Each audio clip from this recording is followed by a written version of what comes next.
It's nearly midnight on the 20th of March 2024. A gang in hoodies have broken into a warehouse in Leighton, East London. They pour petrol over the side of the building and set it on fire, causing over £1 million worth of damage, all while live streaming it on their phones. Down on the floor! Stay still! Stay still! 3 weeks later, the police arrested this man, Dylan Earle, a 21-year-old drug dealer from Leicestershire, alongside 5 others, all in their early 20s. But this isn't a random attack. It's part of what intelligence services call a sustained campaign of terrorism orchestrated by Russia. Now, I remember when the Kremlin killed their former agent Alexander Litvinenko in London in 2006 and tried to poison Sergei Skripal in 2018. Sophisticated attacks, directed by Moscow, carried out by Russian intelligence officers. So how did we go from that to a group of amateur gangsters acting as Vladimir Putin's agents? And what does it tell us about Russia's wider shadow war in Europe? Drones flying into Polish airspace and over military bases in Denmark, ships cutting cables deep under the Baltic Sea, and case after case of everything from vandalism to assassination attempts all across the continent. We've been told a wider European war with Russia is something to be avoided at all costs. But what if that unthinkable conflict is already happening? Back to that case in East London. Here's what we know. The warehouse set on fire was used by the company Mist. They're a Ukrainian-owned parcel delivery service that's previously sent aid to Kyiv to help fight against Russia's invasion. But here's the thing. Just days after that attack, Mist's Spanish depot in Madrid was also set on fire. A coincidence? Perhaps. But if you start looking around, there's been a lot of events like this in Europe. Now, intelligence agencies claim that Russia is behind them. Moscow denies that. A fire at an ammunition factory in Bulgaria in July 2022. Bomb threats written in Russian to hundreds of schools across the 3 Baltic nations in 2023. Lithuania was also where suspects were accused of using delivery companies to send explosives hidden in packages to Germany, the UK and Poland. And that was just a few weeks after a huge fire destroyed most of a shopping mall in the Polish capital, Warsaw. There are differing stories behind all of these, but something really stands out to me. Take the London arson case and another act of vandalism in Paris, the desecration of a Jewish memorial that also took place last year.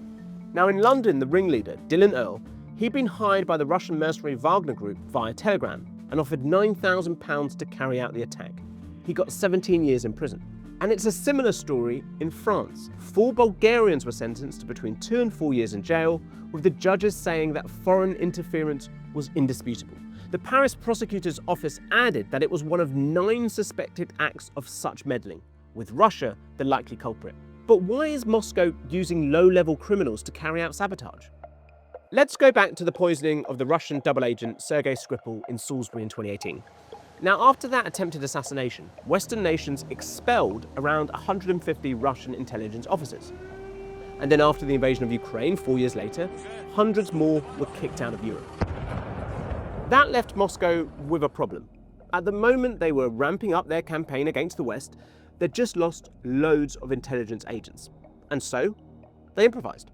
There's no doubt that Russia has strategically moved the way in which it tries to undermine Western society. Those thinking long-term in the Kremlin were clearly looking at hiring organized criminals to do the kind of actions and sabotage operations that they clearly couldn't do themselves. So basically, it seems that Russia is using a sort of gig economy, a freelance spy ring. And that really works for the Kremlin. Not only do they get cheap, disposable agents, but the randomness of the people they recruit also allows Moscow to deny any involvement. It's not as if the Russian government signs official contracts with whoever it asks to carry out these malicious acts.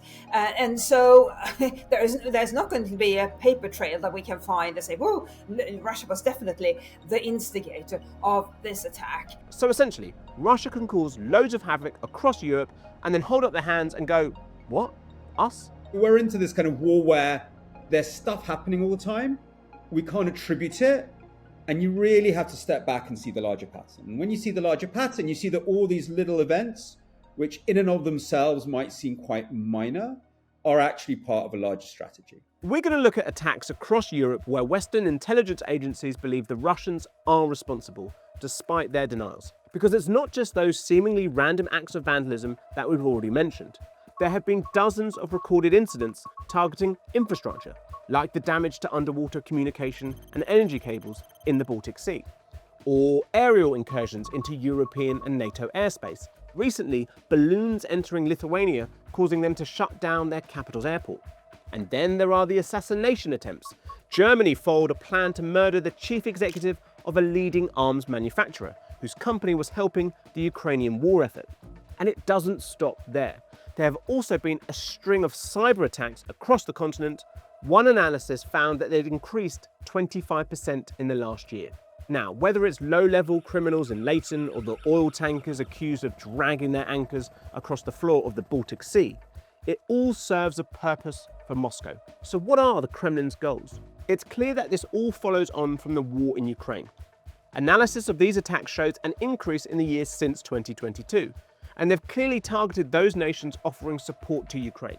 So they're trying to divide many countries from within, causing a wider crisis that then diminishes the unity of both the European Union and NATO, and with that, support for Ukraine. It splits a society, it divides a society, both ahead of the German intelligence agencies and the security minister have come out saying, like, we're going to do something about it. We're going to have to learn deterrence. We're going to have to learn to respond. And immediately, huge amounts of the German sort of political elites and media elites are like, oh my God, that's so escalatory. We don't even know who's behind this. You know, like why are we overreacting? Dividing nations is crucial. Russia wants to sow confusion, division, and fear. The whole point of this is it's organized chaos. It's a collection of activities that could be carried out under a single command, and it is just there to slowly drip away at our society on a daily basis, and really undermine our society, undermine the fabric of society. But who's directing this? Who's orchestrating all of these attacks back in Moscow? At the top of the pyramid, former KGB spy during the Cold War, Vladimir Putin himself. Beneath him are Russia's various intelligence agencies, such as the FSB, the successor to the KGB. But speaking to experts, most agree that the key organization is this one, the GRU, Russia's military intelligence agency. It's headed by this man, Admiral Igor Kostyukov, but experts say the real power is Kostyukov's deputy, Andrei Aviranov. In recent years, he's headed up a new unit called the Department of Special Tasks, or SSD, set up in the aftermath of the war in Ukraine. He oversees a vast empire, which includes groups like Unit 26165, a cyber operation believed to be behind the hack of the DNC during the 2016 US election, and Unit 29155, the elite squad believed to have masterminded the Skripal poisoning. It's also thought that the SSD has absorbed part of the Wagner mercenary group since the death of its leader Yevgeny Prigozhin in 2023. The investigative journalist Christo Grozhev, who has exposed many Russian assassins and spies and was put on the Kremlin's wanted list, told me that he reckons 80% of Russia's hybrid war activities are dictated by Aviranov's group. So through this agency, a web of official and unofficial links connect Vladimir Putin himself to the likes of Dylan Earl, the ringleader of the Leighton arson attack. So we know that Russia is playing a long game here, slowly making European nations question their security, dividing societies, and weakening support for Ukraine. It's why so many experts and commentators have said that the post-Cold War settlement has evaporated. Russian missile bases less than 100 miles from the United States. During that period between 1945 and 1991, the Soviet Union and America played a deadly game of brinkmanship to see who would blink first. A Soviet gambit which threatens world peace. Two major powers battling for control and trying to expand their spheres of influence. But after the USSR collapsed, there was a naive belief in the West that they'd definitively won the battle. And so they scaled down their intelligence operations and no longer saw Russia as a threat. We dismantled a lot of the information campaigns that we used during the Cold War. We took it for granted that developments in Russia and in the East after the collapse of the Berlin Wall and the collapse of communism would lead to a completely different kind of Russia. I share responsibility, like others do, for imagining that the world was going to be a better place. Russia's shadow war exploits the modern globalized way of life that's become the hallmark of the post-Cold War era. Globalization was meant to make us all integrated and peaceful. Instead, it means that we have so many ways to mess with each other. And everything from our supply chains, which we now have to think about from a security point of view, through to our integrated media environments, means that this is just the new endless strategic competition that we're all going to have to live inside. But what next? How should Europe respond? Some, like the authors behind the UK's recent Strategic Defence Review, openly say that Europe is already at war with Russia. They've clearly declared war on us. I don't think that the country is really aware of the dangers that it faces at the present moment. It doesn't realise how vulnerable our critical national infrastructure is. And I fear, I really worry that when the lights go out and the data centres melt and the traffic lights stop working and the ATMs are producing no cash, people will turn on the government. But as Russia maintains their blanket denial of responsibility, others in the West fear needless escalation, with tensions in the region already high. The way we give Russia too much power is by always suspecting that anything that goes wrong has been caused by Russia. The differing response of European and Western leaders to all of this hybrid warfare is what again plays into Moscow's playbook perfectly. Recently we had what was clearly the Russians, these sort of drone attacks to Denmark and Germany. What they're looking for there is how has America responded? They want to see, can they do this low-level irritant, and will Europe be unified with America on it? And they've seen that America goes, we don't know what happened, we can't tell, was it an accident? So that is a massive victory for Russia. They basically showed, look, the alliance is split. Now that doesn't mean the West is doing nothing in the face of some of these attacks. After Russia's shadow fleet cut those cables underneath the sea, NATO set up Operation Baltic Sentry. They upped their military presence in the area to deter further sabotage. And individual countries can fight back if they have a strong and coherent response to all of this. We saw that ourselves recently in Moldova when we did an episode there, where in the face of huge Russian interference in their elections, the government used the full force of the state. But hang on, one thing I remember from Moldova was that people would often say to me, why is Russia being blamed for everything? If we find it hard to absolutely 100% say that Moscow is behind everything, then how can we be sure that, in some cases at least, Russia isn't just a scapegoat? I mean, that's what happened in 2022, when divers blew up 3 Nord Stream gas pipelines running between Russia and Germany.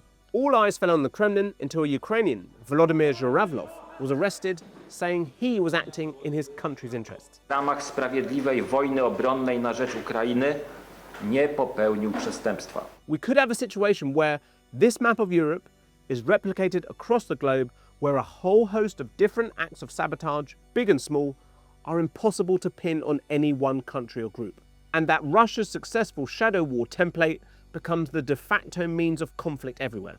First of all, what we see with Russia is one unit conducts a diverse set of activities. So it could be cyber, it could be sabotage, it could be information operations, right through to some of the more nefarious activities. Secondly, this could encourage smaller countries who could see the advantage of not really setting up their own large intelligence operation within government, but instead they could just outsource these activities to proxies. The terrifying brilliance of hybrid war is the confusion it creates. You almost become paranoid thinking about what Russia can do, and then you realize when Russia then introduces its next form of gray zone aggression, you realize you weren't paranoid enough because you hadn't thought of that particular aspect. That fear, that mistrust, that ever-spiraling realm of chaos means that the West doesn't even seem to know it's at war, let alone how to win it. And that makes it ever more likely that Russia emerges victorious.